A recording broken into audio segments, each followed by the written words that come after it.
The agreement includes all Premier League games, including cup games, and will run for the 2016-2017 season. Speaking during the signing of the agreement, Swazi TV Acting Chief Executive Officer Vusigama Kumar said broadcasting the games is in line with ensuring that Swazi TV plays all local produced content and they are ready to broadcast the games after buying new improved equipment.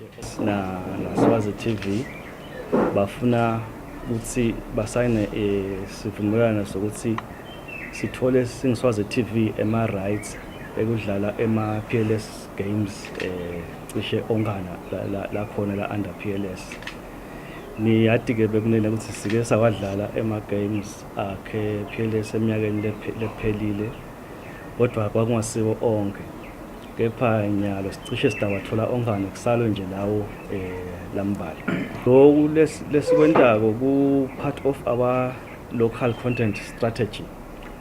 La sithi khona Swazi TV sifuna ukutshengisa lo lokwentekako la ekhaya singadlali nje kakhulu lokuchamba ngaphandle siyathi ukuthi sive sithandza lokubona lokwaso sitibone sona so lokho lesikwenda konje kungilomgomo lo ukuthi kube ngile local content strategy so le bhola itasisita vele nayo ukuthi sikhulise le local content. Angisho ke lokuthi ke Swazi TV khona lokunye lesesikwentile ngoba emalangeni laphela ngibeninaka nani ukuthi ibhola lesisakatako beyingasile kahle uphanza ukuthi sithombe asisikahle. Kepha ke kulamalangana sizamile ukuthi i-equipment yethu si-improve ukuthi ke lemidlalo sisakatako sitaba cishe ngathi lesitaba ngconywana. Kumalo also said broadcasting these games will give the much needed exposure to our local footballers, which will help them to market themselves. The Premier League of Swaziland chairman Victor Gamete showed appreciation to the government of Swaziland and Swazi TV for supporting football in the country, which he said will professionalize football and improve clubs and the national team.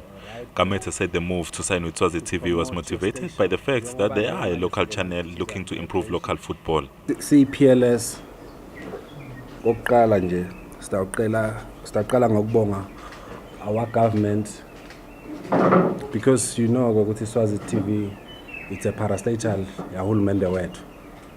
So whatever they're doing bakwenda on behalf of our government. Without our government ngeke bakhona kwenda la bakwendako.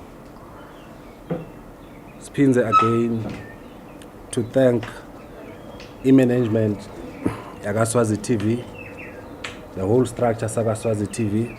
The first game to be broadcasted live under the new agreement will see Young Buffaloes take on Manzini Wanderers Sunday, broadcasting starting at 1 o'clock in the afternoon.